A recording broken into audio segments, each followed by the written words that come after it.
It is my privilege today to welcome you to this session of the 23rd Annual National Character and Leadership Symposium, made possible by our flagship supporter, the class of 1973, the Association of Graduates, the USAFA Endowment, and many generous supporters.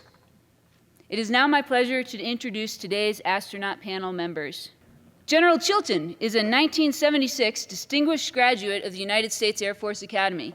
He retired in 2001 as the commander of U.S. Strategic Command. We've asked him to participate in today's panel because he was assigned to NASA for 11 years as a pilot astronaut. His first space shuttle mission, STS-49, was the first flight of Endeavour, and it successfully rescued a wayward satellite. STS-59 was General Chilton's second space shuttle mission, which he flew to a successful landing at Edwards Air Force Base after high winds prevented a standard Florida landing. General Chilton commanded his final shuttle mission, STS-76, which docked at Russia's Mir space station for 5 days. General Chilton? Thank you. Yes, sir. Thanks. Thank you. Thank you, Adam. Thank you, sir. Our next member of this distinguished panel is Lieutenant General Helms, a 1980 graduate of this fine institution, retiring in 2014 as the 14th Air Force Commander and the commander of the Joint Functional Component Command for Space. General Helms was selected for NASA in 1990 when she became the first military woman to fly in space on STS-54, followed quickly by her shuttle missions on STS-64, 78, and 101. Then, commanded by a Russian cosmonaut, General Helms served on Expedition 2 to the International Space Station. General Helms is the reigning world record holder for spacewalking time. She spent 8 hours and 56 minutes straight doing space station construction on Expedition 2. General Helms?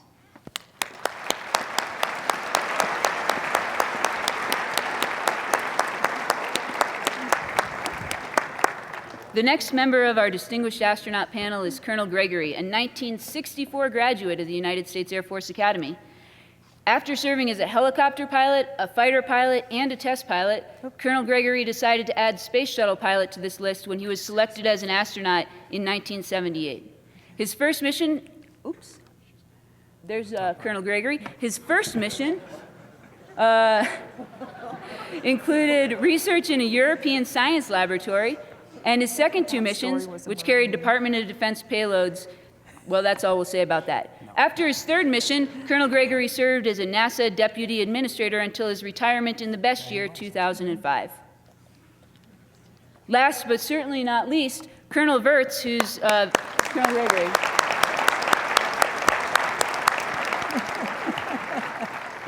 Last but certainly not least, you watched Colonel Wirtz's GoPro video as you were filing in here today. He was a 1989 graduate of the United States Air Force Academy, and he was selected for NASA in 2000. His first space mission was as pilot on STS-130, where they delivered the final permanent hardware to the International Space Station, including the cupola space window. Colonel Wirtz also flew to the International Space Station aboard a Soyuz capsule up to Expedition 42 and then Expedition 43, which he commanded. While on the station, he worked with the SpaceX Dragon craft, a Russian Progress resupply vehicle, and a European Space Agency automated transfer vehicle. He then landed successfully on the Soyuz spacecraft just last summer. Colonel Wirtz.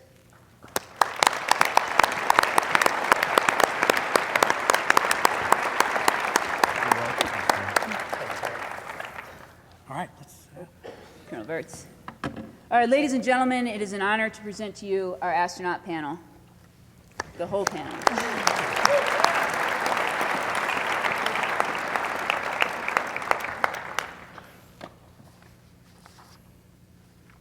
All right, to get started, this year's National Character and Leadership Symposium is about professionalism and the profession of arms. And all of these distinguished members of our panel have tons of experience with professionalism and the profession of arms in the civilian world and out in civilian life. But many of you are here to learn about space, as I've heard, especially from my climbing team 4 degrees who begged me last night to ask them the first question, which is, could each of you relay to us your favorite story about your time in space? Okay. Well, I'll start. It's probably not fair to say it was a time and space, but it was a significant emotional moment in my life. It was my first launch. And, you know, when you're a new guy, you spend a lot of time asking people like Colonel Gregory, who had been there and flown in space before, you know, what's launch like? And typically, what you get is what it feels like right after liftoff and on the way to orbit. Now, we had simulators there at NASA. They were fixed-based and motion-based, and they were really good to teach you the systems, but, you know, when you looked out the window, you were looking at the graphics of the day, which is like early 1990s, kind of cartoonish, and it wasn't very high fidelity in that regard. The systems, the brains behind it was, but it wasn't really like the real thing, and hence the questions. Another thing that shaped me on my first launch was one of our other colleagues, Pinky Nelson, who told us, our class when we were new, he said, don't get so focused on the mission that you don't stop and smell the roses along the way. On one of his flights, he flew the Man Maneuvering Unit to rescue a satellite, and we had to fly away from the shuttle. And he said, you know, when he was training, he practiced looking left and right, even though he didn't need to, so that when he got in space, he would look left and right and come back and be able to tell people what he saw, you know, because people were going to say, what did the Earth look like? And he didn't want to say, I don't know. All I was doing was looking at the satellite. So I took this to heart, and I decided on my first flight, what would be really cool to do would be sitting in the right front seat as the co-pilot, the pilot, we called it at NASA. Right at liftoff, I had something a switch to throw, and then I was supposed to look to my left at the computer screens to make sure the software updated. I thought I'll just continue my scan, look across the cockpit, out the commander's window, and see the launch tower fall away, because it was right out that window. I thought that'd be cool. So in the sim, I practiced that, you know, LVLH, look at the computers, look over at Dan, you know, and look at the little graphic of the launch tower as we'd go up. The other job that the pilot has right before liftoff is to look at a small gauge by his or her left knee that shows the percent performance of the main engines. They start at T-minus 6 seconds, and at about T-minus 3, they've throttled up to 100%. And the pilot's job is to say, 3 at 100. That's a call-out you make. So here I am, first flight, sitting in my seat. I've been well briefed on what's going to happen at liftoff, but I forgot to ask anybody what happens at T-minus 6 seconds, what that feels like. T-minus 6 seconds, the main engines start, and my head starts banging off the inside of my helmet. I could not believe the vibration. I was totally unprepared for it. And I'm sitting there, and my head's going back and forth, my eyes are uncaged. I'm looking down at this gauge that I have trained 1.5 years to read. And I can't, because it's blurry. So, what does any self-respecting astronaut do at this point in their career? Time is frozen. It's, you know, it's like you're in a car wreck. Things are going infinitely slow. I'm thinking, if we don't lift off, the wings are coming off this thing because of the vibration. I say 3 at 100. What, I mean, if they're not, who cares? Who's going to know? Yeah, we're going. I'm not blowing this call. And then I look over at the screens, and we're in the right software, and then I look out the window. Now, at T-minus 6 seconds, if you've ever seen the old videos of the shuttle launches, this huge steam cloud comes flying up on either side, just kind of engulfs the whole launch pad. That was not simulated in the simulator. Have you ever been at a stoplight and you're looking down and the guy next to you moves forward a little bit and you stomp on the brake because you feel like you're going back? When I looked out the window, the steam cloud was going up faster than we were.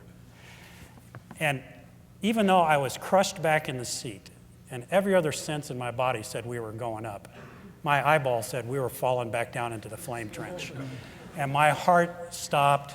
I immediately snapped back in, looked at a gauge that showed our acceleration. It was right at where it should have been, about 3 Gs. And I said, I'm not looking out the window again until we get to orbit. So that's my story.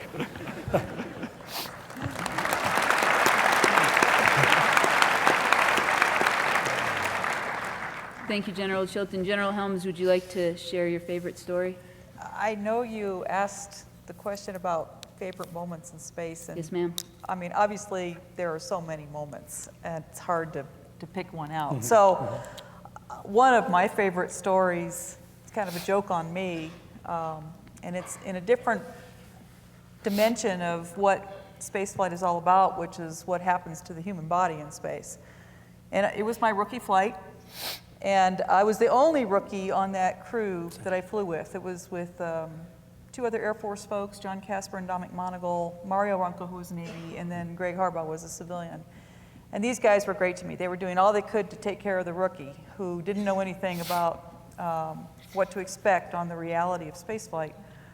But they did their best. They told me what the differences would be between the simulator and the windows when you really got up there. They told me what zero-G was going to feel like. They told me a lot of things. They told me about how once you're in microgravity, everything's floating around and it's a lot more difficult to control. They gave me all the tips they could think of to be ready for the flight. So because we had a satellite deploy that we had to kick out of the payload bay literally within a couple hours after liftoff. And so there was no time to adapt. You had to get right on that satellite deploy because of the nature of how that satellite was designed and the orbital mechanics related to it. So we did that. We got the satellite out. Everything was successful. It was on its way. And then we began the rest of our mission, which involved some educational objectives, and we had some science in the payload bay. And in a couple days, I realized I'm having a heck of a time keeping my shirt tucked in to my pants. And the astronaut pants, I think you've probably seen them on some videos. They're just, blue pants with an elastic waistband, and then the astronauts in the shuttle would wear polo shirts with insignia that the crews would pick, our crew names and all that. But NASA goes through a great deal of expense and time to make sure you're fitted your clothes very well. And all of a sudden, I could not keep my shirt tucked in at all. It would just float out, and for us ladies, shirts floating up is kind of a risky thing. So it was a lot of annoyance on my part trying to keep the shirt tucked in, just wouldn't stay tucked in. And I finally said something to Dominic Monagle, I think. I said, I'm having the darndest time keeping my shirt tucked in. And he goes, well, you've grown a couple of inches in space, and your waist is smaller because of that. And that's what the Velcro on your pants is for, so you can tighten your waistband. So they had forgotten to tell me that one of the physiological changes that happens pretty quickly after you get to orbit is the spine is no longer under the compression of gravity as it is here on Earth. And your spine begins to elongate, and yes, you could feel the muscles stretch and all that, but I didn't realize that the Velcro on the pants around the waist was designed so that you could cinch the waist in as you got skinny. And they think of everything. yeah, they do. And the crew forgot to tell me that was what the pants, that's what they were designed to do, was to make sure your shirt didn't float out of your pants and reveal too much. So that's one story, and I think in the interest of time, I'll pass it on to Greg. I can't beat that story. Yes, you can. Could you put that introductory slide that you had right at the beginning of Gregory up there? Yeah, that one. That one there, sir? My favorite crew was this crew, and it's STS-33. We launched in '89, and it was a very classified mission where I had so much fun on it, I just didn't know what to do, but I can't tell you a thing about it or I'd have to shoot you. Bottom line on that. But notice the upper left picture. Whenever we get a crew picture, we always get one that really reflects the nature of the crew. And we consider ourselves a semi-formal crew. And so if you notice, half of us is semi, and the other half of us is formal. And what you can't see is Story Musgrave with the white jacket on in the back. He had some pretty good surfer, Hawaiian surfer flowered pants on. It's a shame you can't see it. And that is, in the middle is John Blaha, class of '65. And with 2 Air Force Academy graduates in there, I'm almost embarrassed to show you this, because this is professionalism when you leave the academy. This is the way it is out there.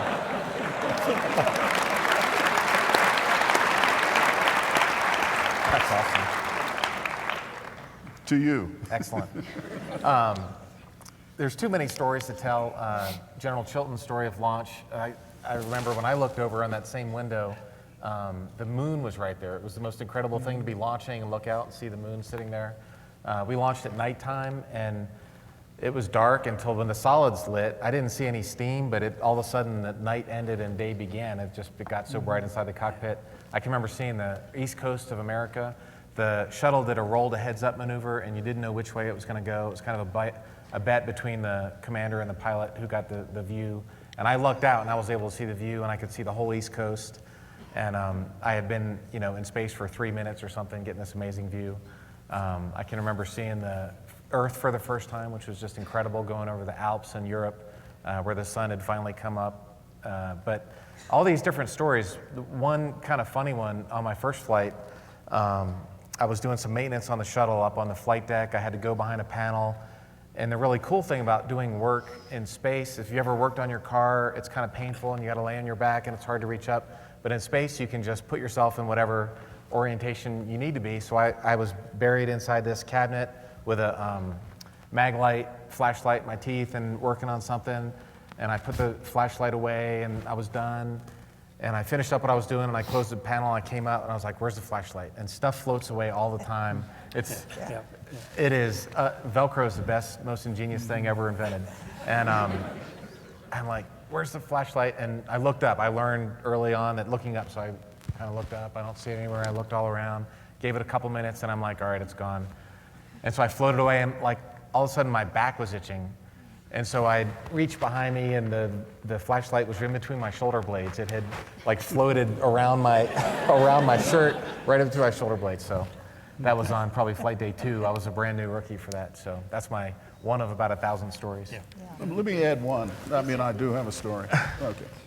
General Chilton just talked about the simulations and what you actually saw in simulation versus what was actually there. Did you wear pants in the simulation? Did you wear pants in the simulator? Take the fifth, Fred. Take the fifth.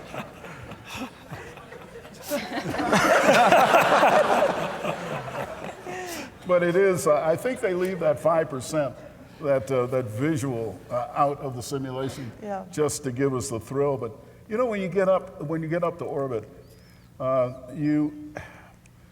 I classified astronauts as one of 2 types at orbit. And basically it was what an astronaut looked at when he or she had a break. And they would all go to the window. And the first type would look out into the heavens. And I can remember looking at that for the first time, thinking that was the most beautiful picture I'd ever seen in my life, until then I began to realize that at the speed of light, how long it would have taken that light to get to my eye, and that it wasn't flat. It was infinite depth, and that it was not something that is occurring right now. It's things that occurred millions and millions of years before, and that you were looking out into history. And I imagine, this would have been in '89, that many of those suns out there, because I don't believe we're alone, that many of those suns out there had planets, and that there were going to be some planets similar to Earth. And current research has now shown that that is true. And so I was thinking at that time it would certainly be nice to take that trip out there in the heavens and meet a friend out there sometime, and maybe you all might be able to do that. I'd like to still be around when that happens, but you talk about a journey, an adventure. That's where I would like to go in the future. I don't think it's possible to get yourself out of the atmosphere and then be exposed to the sheer number of, I don't even want to call them stars, galaxies, Milky Ways, equivalents, and considerably larger than our Milky Way. But when you get out of the cloaking effect of the atmosphere, which does have an attenuation to it, even at night, and you get above all that and you look outward. Fred's right. it is really difficult to believe that statistically we're the only ones here, Couldn't possibly be. because what you can see just is mind-boggling. So you can study astronomy, but until you actually go out there and begin to comprehend what's out there, that's when life kind of begins. Thank you. For those of us studying astroengineering, I hope that you listen to these lessons. NASA is very important. The most critical things are launch, simulation, maintaining your sense of wonder with the universe, and certainly pants. With Velcro. Velcro. Yes, And Velcro. ma'am, with Velcro. Yeah. Moving along on our discussion of professionalism, who saw The Martian in this room? We almost all saw the movie The Martian. Mark Watney is an amazing problem solver and innovator, right? That's NASA. Fictional NASA. Here's real NASA. Oh, nope, maybe. Okay, people, listen up. People upstairs handed us this one, and we gotta come through. We gotta find a way to make this fit into the hole for this, using nothing but that. Let's get it organized. Okay, let's build a filter. Better get some coffee going. So if you were at General Chilton's briefing this morning, you heard a lot about how problem solving like this is true even in today's space agency and organizations. Gentlemen, ma'am, how did you learn to become professional problem solvers? At the Air Force Academy. Yeah.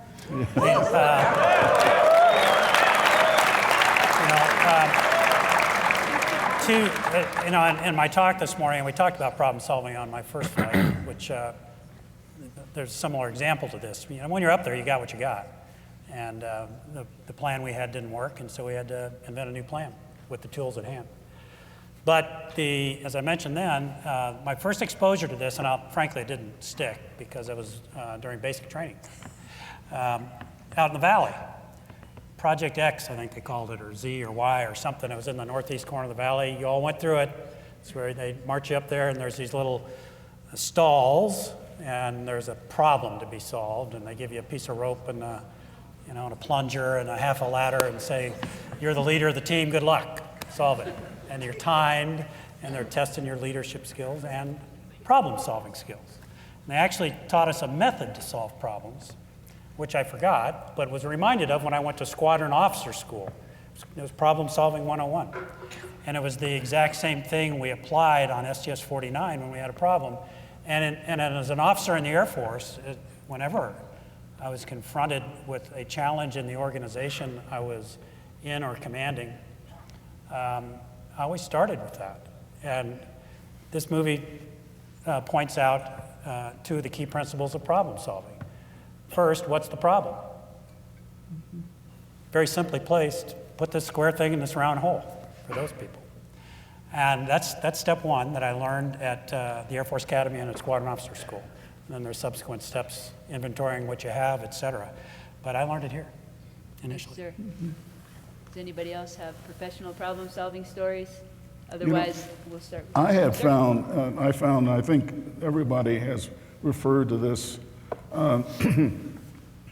When you're given a problem and you understand a problem, and that is probably the hardest part, is understanding what the object of the exercise is. Then you can go into a dictatorial mode and say, this is what we're going to do. And you're going to tell them what you're going to do. That is so really wrong. You should start out by the problem and then talk about the next would be the urgency of it. How important is it that we do this? And explain why. And then once you get to that point, you've now stepped out of the role of the leader, and you are now part of a group of folks trying to solve the problem that you've defined, knowing that there is a certain amount of urgency. And I found that on my missions, the crew was more than capable of doing that. And General Chilton this morning talked about presenting the problem to Houston, where you had a committee that digested and stirred this problem for a very long time and could possibly come up with an answer.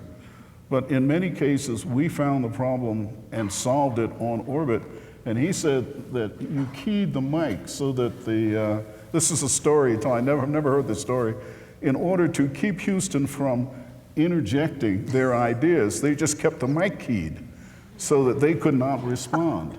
And we did the same thing on our missions, because sometimes what they would send you was just, they'd missed the whole problem, and they're over here someplace. And so it's funny in some sense, but it is something that you have to really learn, and that is communication and working as a group, and sometimes giving up this role of leader until it's time to make a decision. And then you make a decision based on the discussions that have occurred. Exactly. Yeah, I think all of us have had a chance to work as Capcoms, right? Yeah. All of us worked in mission control on the ground side, talking to the crew, and being on the mission control side of the problem. And I would have to tell you, I think that the way that mission control runs as compared to an AOC or other military type operational centers that are also trying to plan campaigns and solve problems. I think the one thing NASA seems to do really well is break up the problem to the experts, have the experts stay in continual communication with each other while they come up with their ideas about their particular expertise. And then they bring it all back together at the right time when it's ready, and offer an integrated solution instead of just a bunch of stovepipe pieces. And in the Air Force, that is something I think the Air Force sometimes is at risk of doing, is just having all the variety. You know, transport guys have their solution, the fighter guys have their solution, the loggy guys, and so on and so forth, and all those pieces come together and they just kind of kludge them together. Everybody's answers are put in one giant answer, whereas at NASA, you can't really afford to do it that way safely. So there's a forced integration for the best answer that's going to meet the need. And these are for problems that are too complex for the crew to solve. There were many days where my commander on space station didn't tell Houston or Moscow we had a problem. He said, we can solve this on our own. We don't want to spin them up, because we've got this. And then there were other problems, such as our computer failures, we couldn't solve, and we needed mission control to do that for us.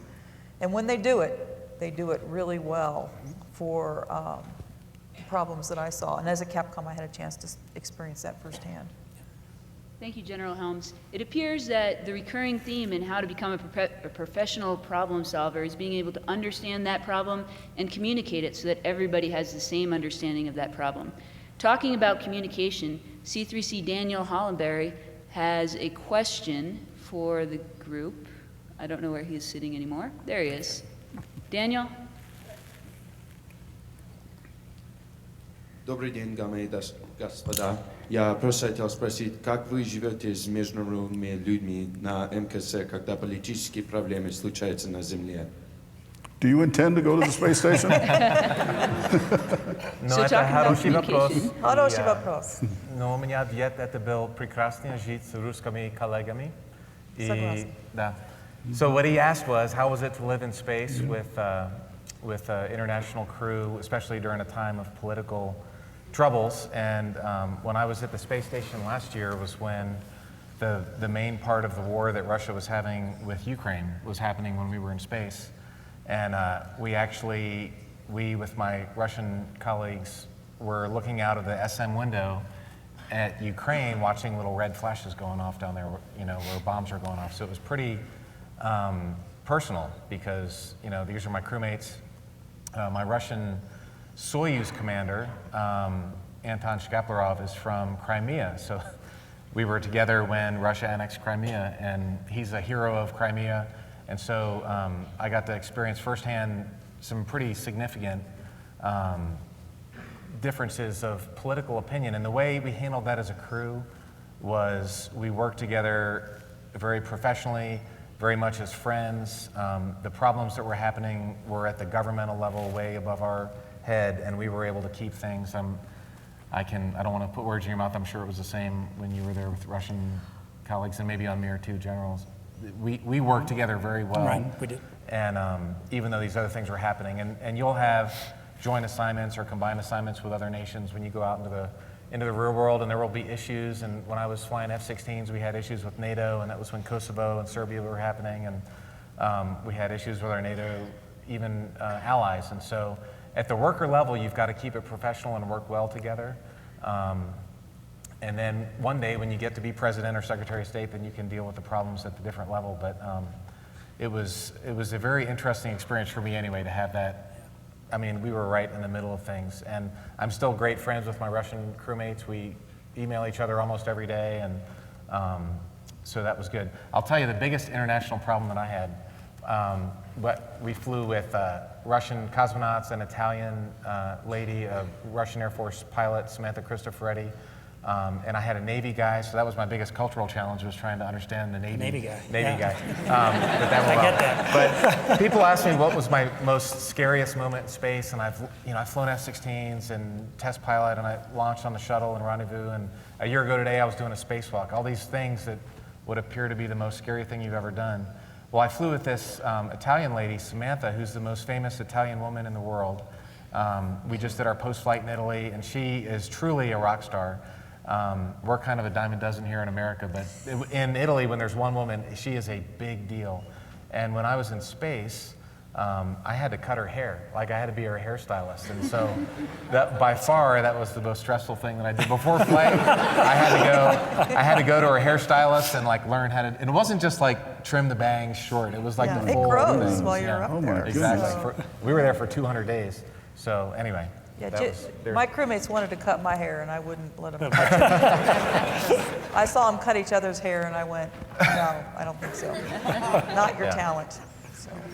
But your hair grows, your toenails grow, your Everything skin grows. sloughs off. I mean, it's the human beings keep on doing what human bodies do, and it's interesting. Those are the mundane things that NASA also thinks through, and the Russians do too. So. I don't recall ever seeing men's hair grow like that. You never Is that had any, something Fred. unique? I caught up to you. I looked at your picture. You've got a point.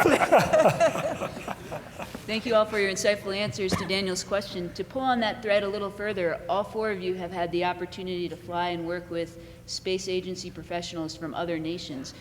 What common trends do you see in professionalism between America and our partner nations, and what differences in professionalism as well? You know, in the space program, it's like a cult. And I mean, a cult not in a sense that you all are taking this, but in a sense that space is a desired thing to learn about and to conquer. And so all of those international borders international cultures tended to melt down, and you ended up being a group of folks accomplishing a certain mission. And that's what I found, and you heard it from Terry here, and I think you can hear it from all of us. There may have been problems on the ground, but for some reason, it never entered in the professionalism and the dedication to make whatever the mission happened to be successful. I never ran into anything that would hint that politics was entering into this. I'd agree. Operators are operators. You know, we all just want to get the job done. I did, though, find that cultural differences mattered, and it mattered to be sensitive to them. And you know, if you just went in there and thought everybody thought like you, you're wrong. You know, we're all products of our education and our experience, and people grow up in different parts of the world, have different cultural experiences, and it's if you ignore it, it's your peril. And so I spent just a short period of time in space with my Russian cosmonaut colleagues. We trained on the ground together because we were just docked to Mir for 5 days. But unlike Susan and Terry, who spent months up there with them and trained much longer than we did.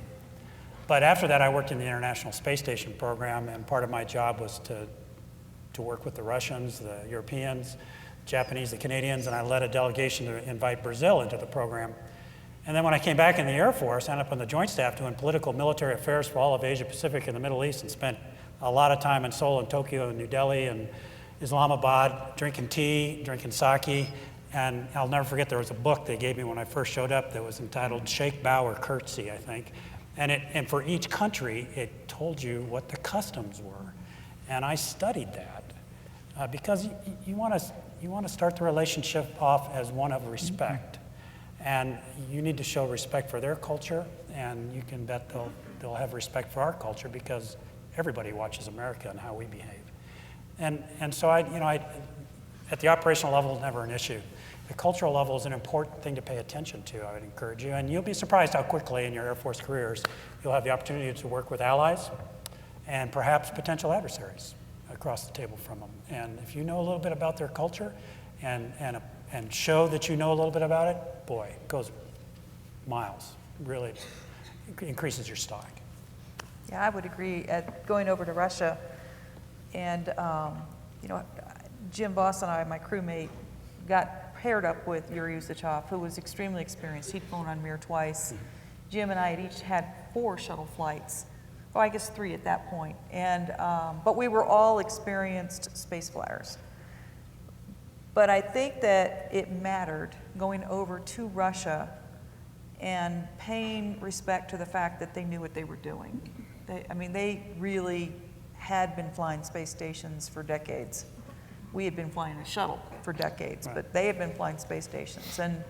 And even though our training philosophies might have been different, Americans and Russians might have a different way of learning how to do this, going over there and making sure that you were respectful to them within their paradigm was very important. Because if that didn't happen, if they got the impression you thought you knew more about it than they did, then things went off badly. They went off the rails pretty quick. And they let you know really quickly. Right.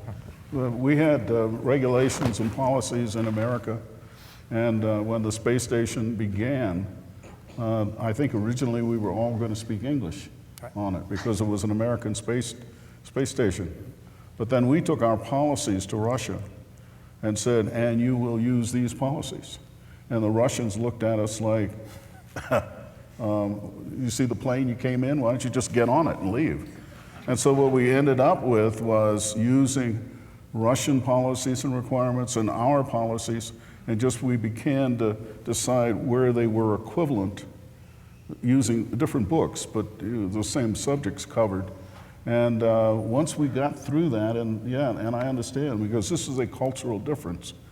And when we got through that, then everything worked smoothly. Same objective, different paths of getting there. Yeah. Oh, like you all know about the RD-180. Well, why is it so good? You need to study why the 180 is so different from Americans. And it's got something to do with the oxidizer and the fuel. Well, it's probably the best engine out there right now, but they both produce thrust. They just get there in a different way, and the Russian way seems to be the best way at this point. Thank you, sir, for those great insights. And for those of you in my rockets class, that RD-180 question will be on the GR tomorrow. Next week, same difference. At this point, we're going to go to one more pre-question, cadet question, and then I'd ask that if you have questions, either to our cadets or our guests, there are at least 2 microphones that I see. You can go ahead and line up there to ask your questions of the panel. But to kick us off, C1C Matt Simpson. And watch out, gentlemen and ma'am, he's after your job. Good. C1C Simpson from Cadet Squadron 37. I heard about the overview effect and how when astronauts and cosmonauts see the world from space, they have an epiphany or like a change of perspective.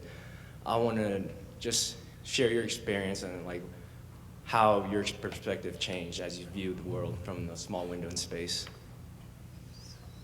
I can talk about that I took 350,000 pictures when I was in space, so I can talk about that all day long. Well, here, I'll say one thing about a perspective of the Earth.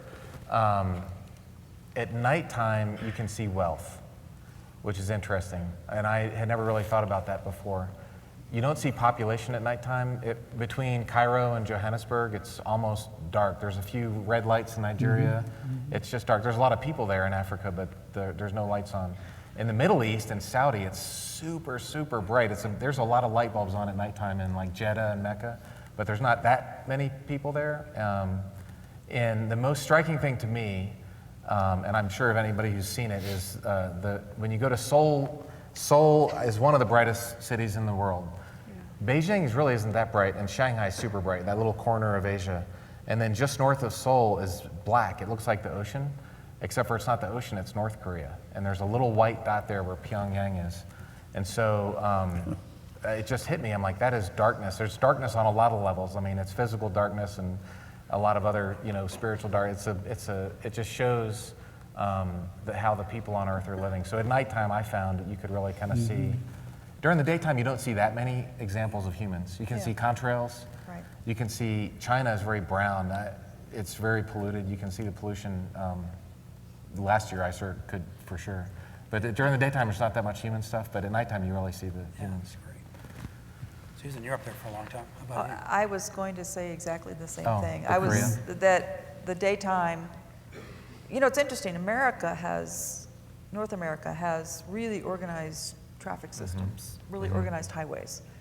And the rest of the world does not.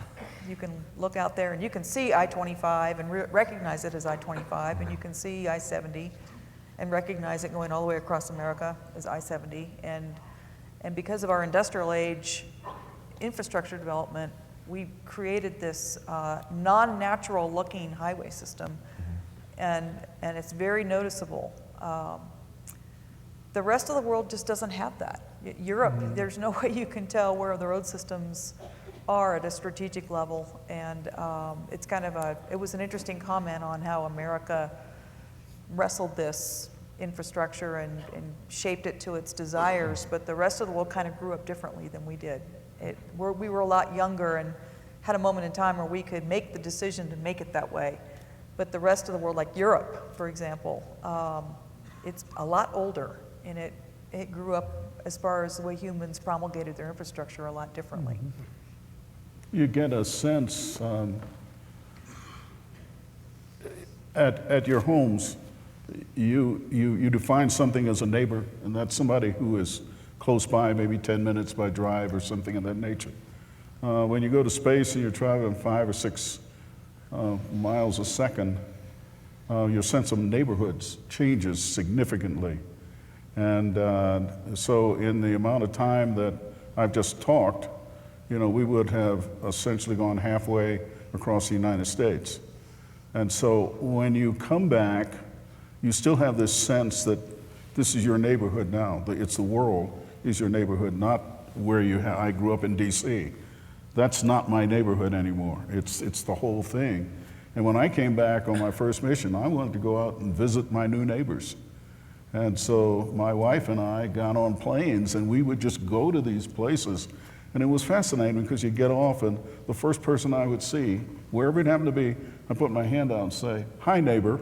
And it was funny what the reaction was in all cases. But things change like that. Yeah. I guess I was more of a daytime guy, looking out the window, if you divide them into two. And I think probably on most everyone's first flight, you want to see your hometown from space. My hometown's Los Angeles. And so, part of this was an idea I got from somebody else, but part of it was from being a fighter pilot. And Terry and Fred will appreciate this. You always, that old adage about never attack into the sun and watch out for someone coming out of the sun is true when you're up there. And one of the techniques taught is to close one eye, stick your thumb out at arm's length while you're flying, and cover the sun up with your thumb. And what that does is it allows you to see very close to the disk and maybe see an airplane that's attacking you from the sun. So this is a common thing. So it was first flight in day 2 or 3, and we were coming up on this great ascending pass up across the South Pacific and heading up toward the Southern California coast.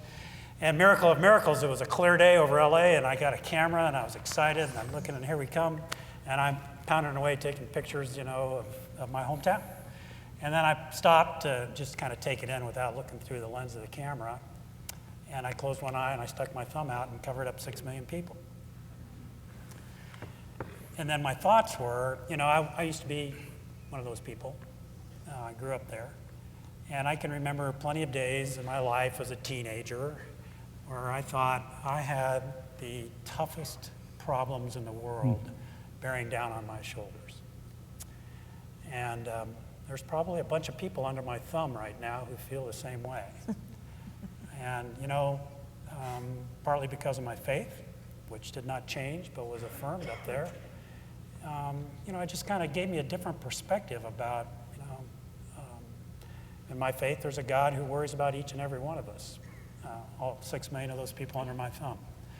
And also, maybe those problems that I thought I had that were so unique were not unique, and maybe they weren't such a big deal after all. And so it was a little bit of a perspective wake-up call for me as a human being, kind of reflecting back on my life and what I was going to go back to. I was going to go back to being one of those 6 million people, and maybe I ought not to take myself so seriously going forward in life. Thank you all for your great perspectives on our small world that we all live on. At this point, I'd like to open it up to the audience for questions. If you can make your way to one of the 2 microphones out there.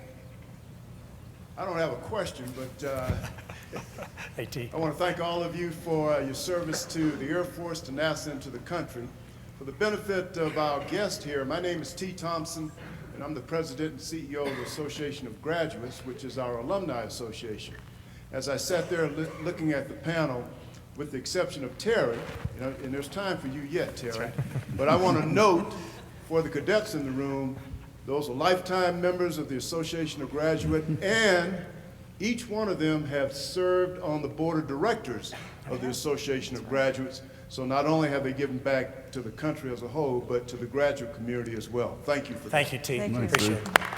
If you're not a member, of the AOG, and I don't care whether you're a graduate or not, if you support and love this institution, I encourage you to join it. T's done a great job leading it. And Terry, you shouldn't feel bad. I had a philosophy that I would not become a life member of any organization until I stopped riding rockets. And so the day after I flew my last space shuttle mission is when I became a life member of the AOG and the Air Force Association and the other ones. I just, you know, I'd looked at the actuarial tables. I was no fool. That's a good plan. Good afternoon. C2C Dempster from Cadet Squadron 25. All of you have careers that I would consider my dream career. And I find myself doing a lot here at the Academy and in my past in high school, working hard to make sure the opportunities are open for me to pursue those careers. And I was wondering, how did you find that you balance that search for working hard and trying to open up the doors and enjoying your time with your family and your friends and trying to enjoy the moment? I'll say real quick, I get asked a lot, what do you need to do to be an astronaut? And the one thing I always say is do what you love. And so if you do what you love, you certainly can't count on being an astronaut because the odds are, it happens.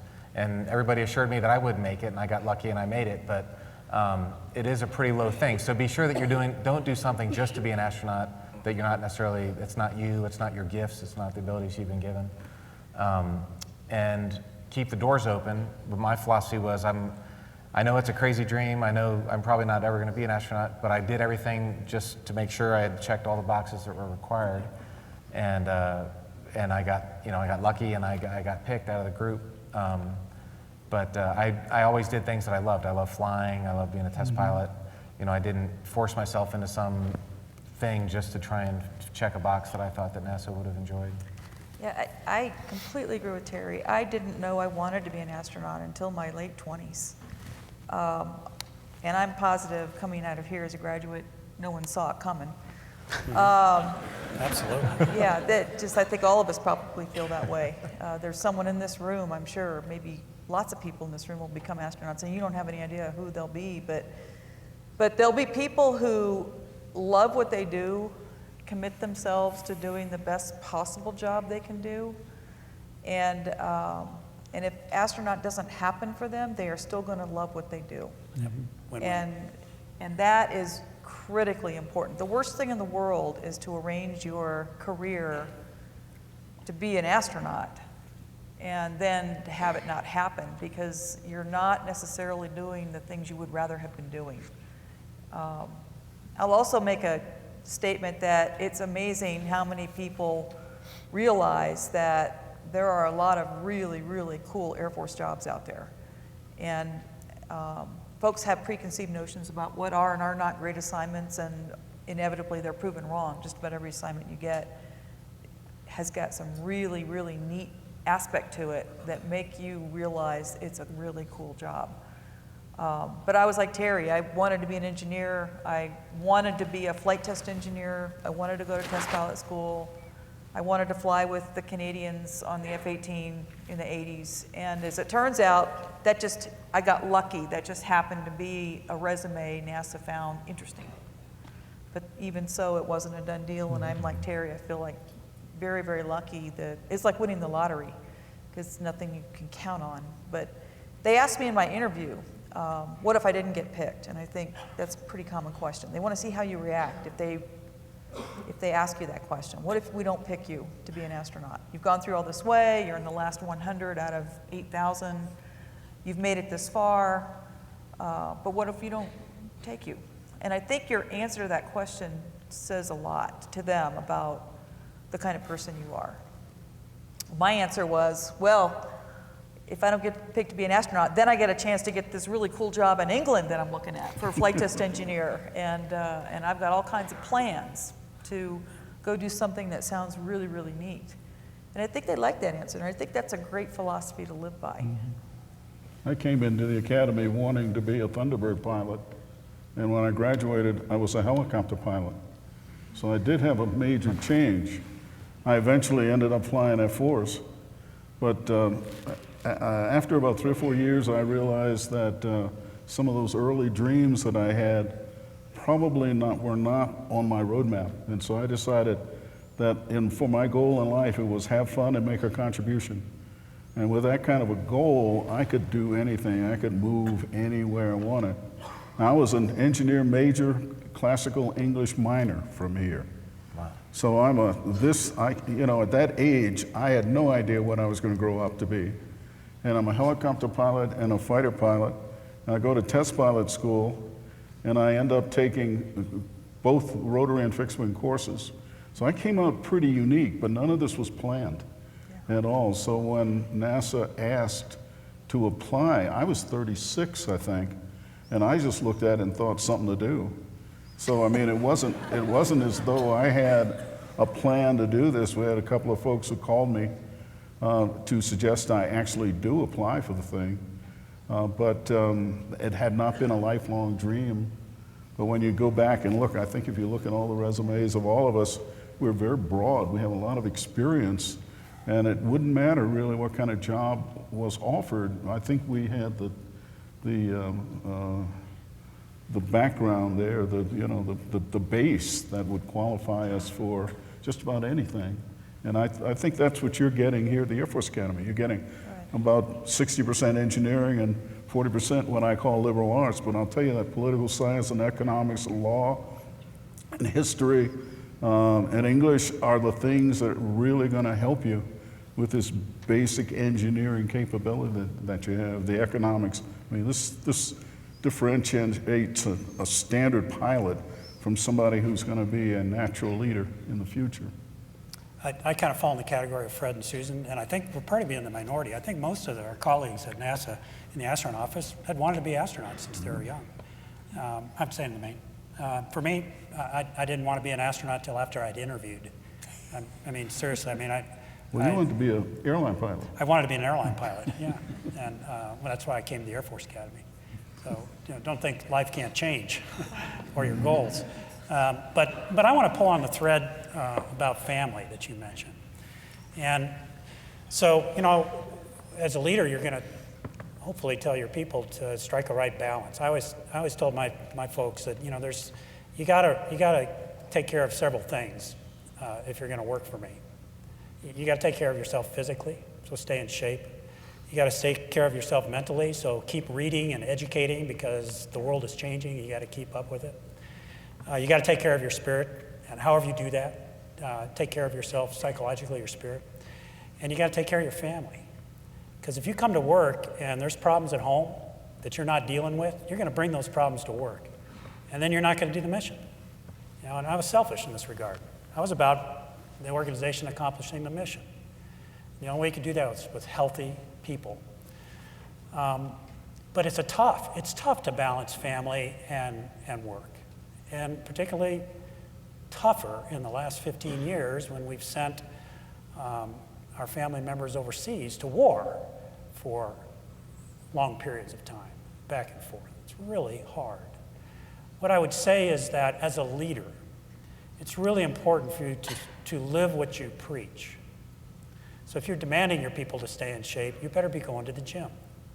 If you're demanding people to take care of their families, you better be carving out time to take care of yours.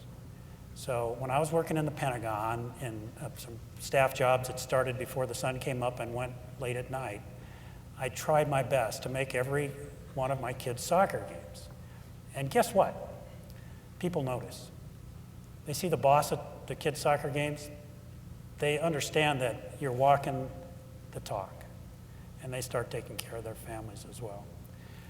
You can never be perfect in this balance, and at times it's going to get way out of whack, and that's because we have this high calling to serve one another in the cloth of our country.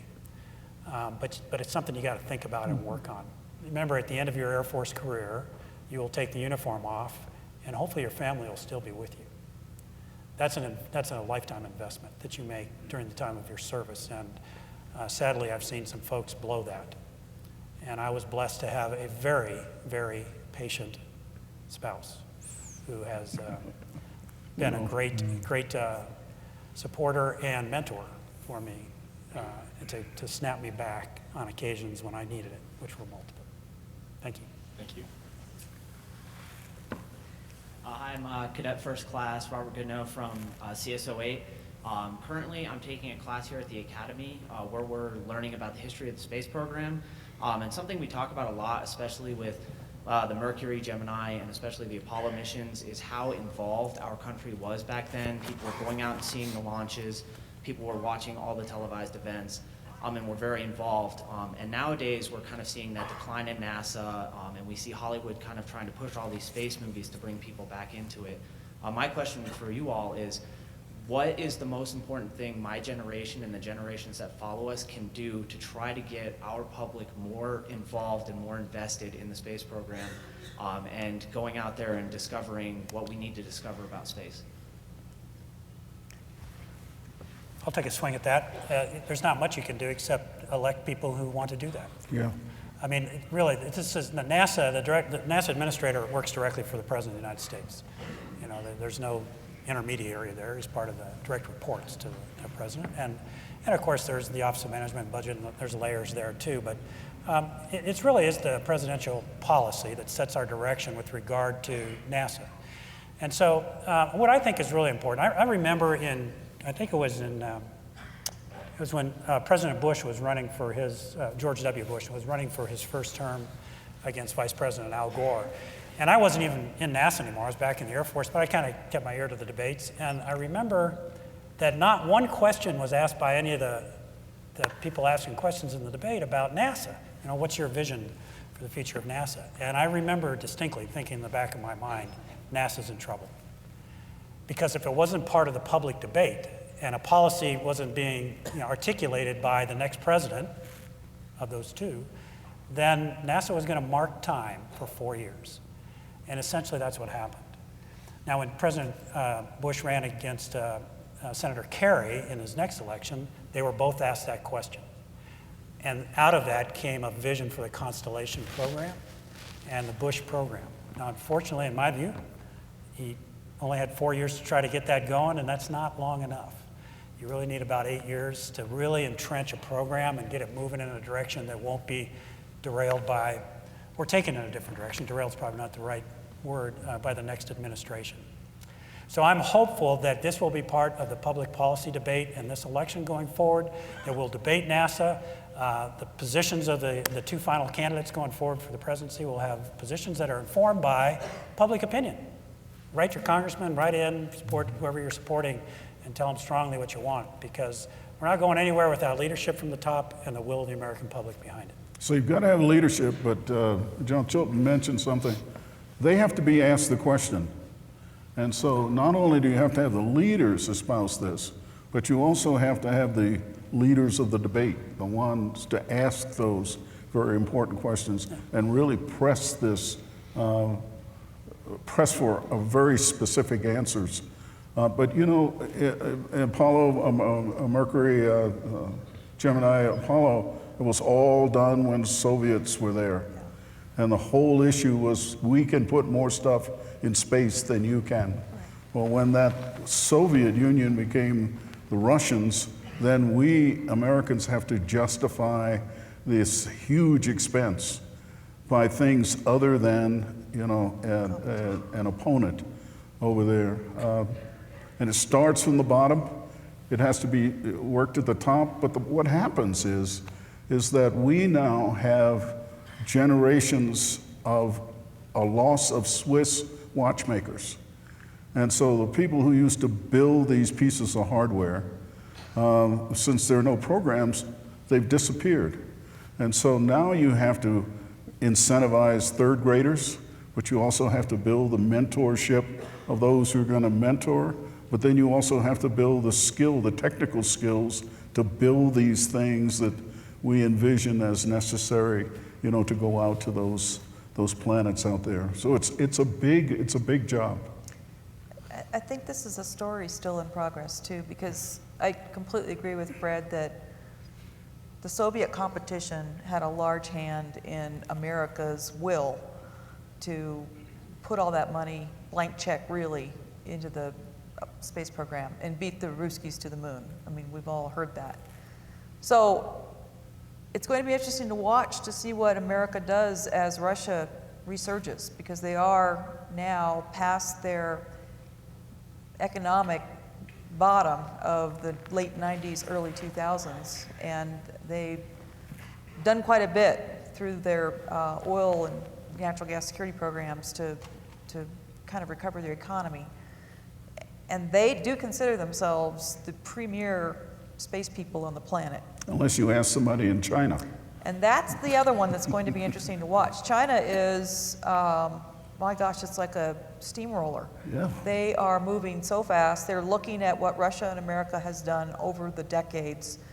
They are taking all the best ideas. They have the resources to copy and improve, and they're moving at a speed to go back to the moon and beyond that is just breathtaking, because they are able to leverage all of the technology that the Russians and Americans did for 50 years. And so the question of competition might raise its head again, and whether or not that's going to galvanize American will to realize that we really do need to do something to recover our credibility in this business. Yeah, if I could pile onto that thought. So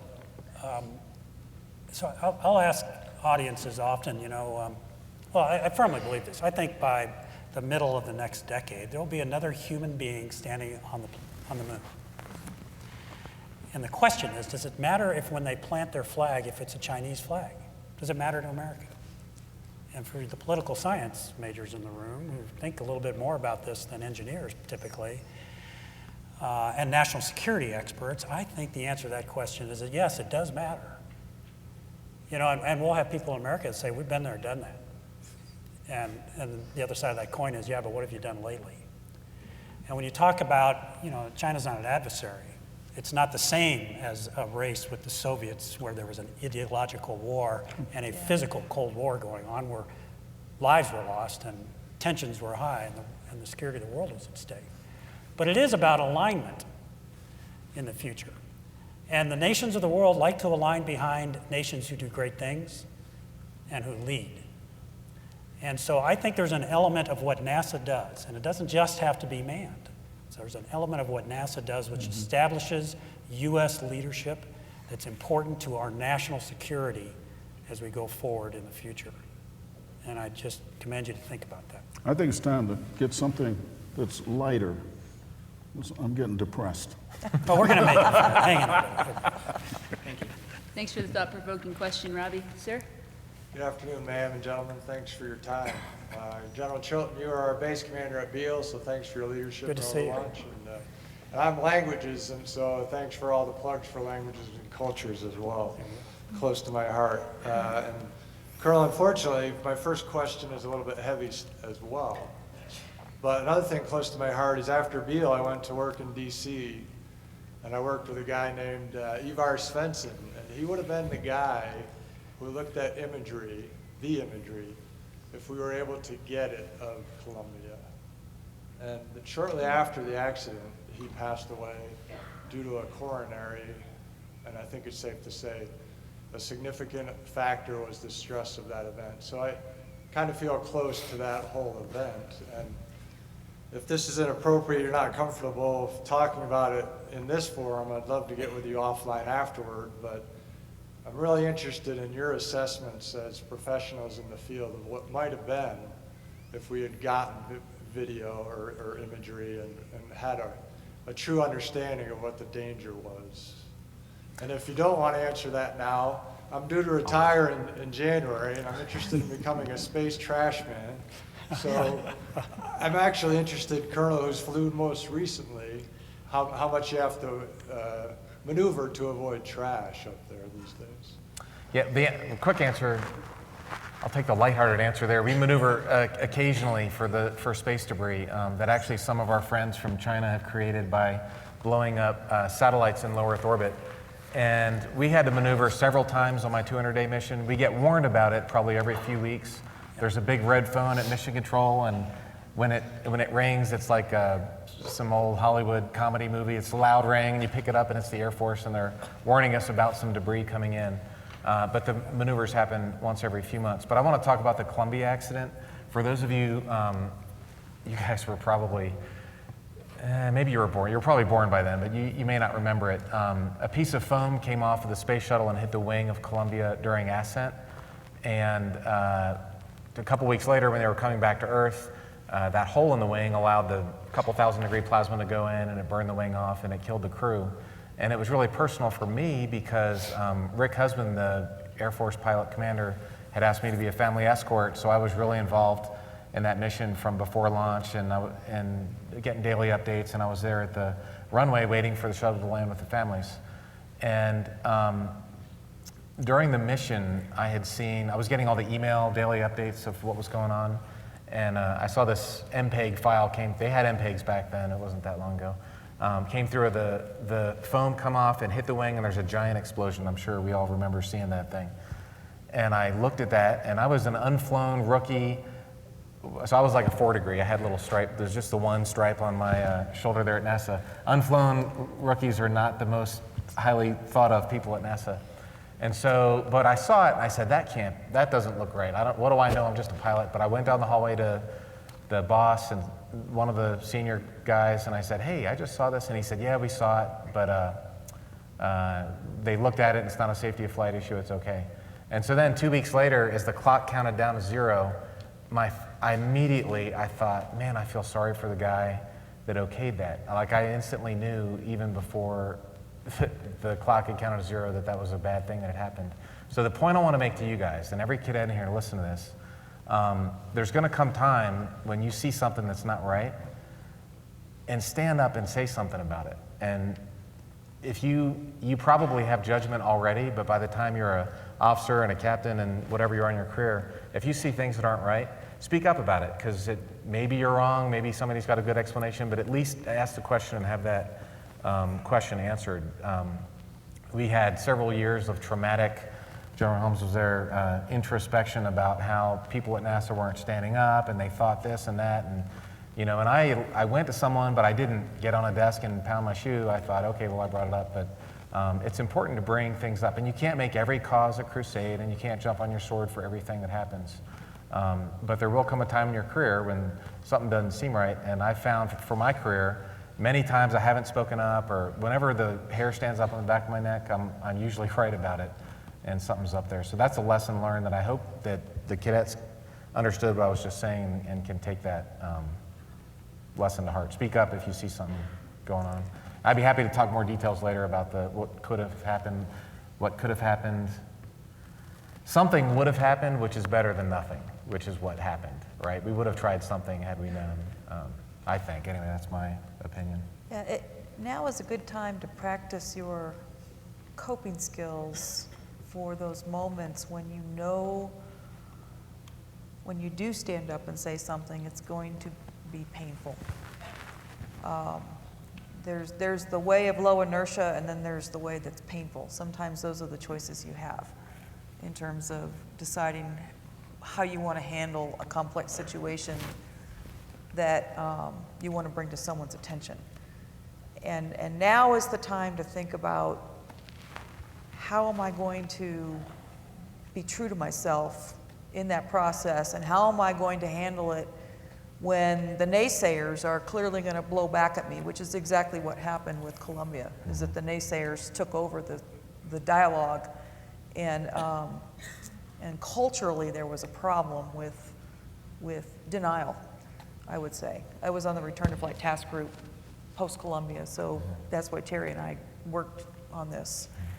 But you can do that now. You can, if you sit and you think it through and you dialogue with it about your friends here, and it's an element of character that should be discussed. Now's the time. This is the great lab environment where you can do that with relatively little risk. And in fact, you may already have seen cadet scenarios where standing up and saying something was going to be uncomfortable and your peers were going to ridicule you for it. But if you know in your heart that's what it would take for you to be true to yourself, because you know what the right thing to do is, practice those coping skills now and prepare yourself mentally for the uncomfortable side. Unfortunately, oh, sir? Sorry? Thank you very much. Appreciate All right, unfortunately, I need to cut off the questions now. Some of our panel members have graciously offered to stay afterwards, so you're welcome to come up here and chat with them at that point. General Chilton, General Helms, Colonel Gregory, and Colonel Wirtz, thank you so much for your perspectives on space travel, professionalism, and standing up to do the right thing. Your discussion was warmly received by the faculty and the cadets. I think I have a couple cadets in the wings. Thank How about you. a round of applause for our moderator? I thought that was a great job.